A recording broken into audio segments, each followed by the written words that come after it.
দীর্ঘ 5 বছর পর চলছে খেলাধুলা, জুতা চুরি চুরি খেলা। দুই দল, এক দল জুতা নিয়ে যাবে, অন্য দল জুতা পাহারা দেবে।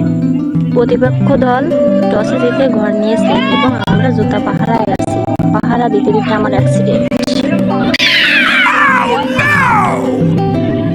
আমার টিম আমাকে তুলে সেবা করায় ব্যস্ত, আর প্রতিপক্ষ টিম অট্টহাসিতে ব্যস্ত। কিছুক্ষণ বসে থাকার পর সবাই আমাকে ধরে তুলে দিল। তুলে আবার নিজের জায়গায় চলে গেলাম খেলার জন্য। চলে এলো আমাদের টিমের জুতা চুরির পালা। সেই প্রসেসই চলছে। প্রথমে চলে গেল আমার কাব্য কাকা।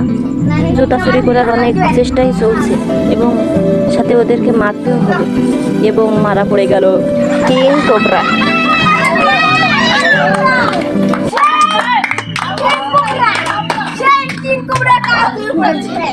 এইবার আমার টার্ন জুতা চুরি করার। আগাচ্ছি আমি কচ্ছপের গতিতে, দেখি কি হয়। একটা চান্স নিচ্ছিলাম জুতা চুরি করার, কিন্তু পিছন থেকে একজন আমাকে হুঁশিয়ারি করছে, তুমি যেন জুতা নিও না। সে বুঝতে পেরেছিল হয়তো যে আমি নিলে বিপদ আছে, আমি মারা পড়ে যাব।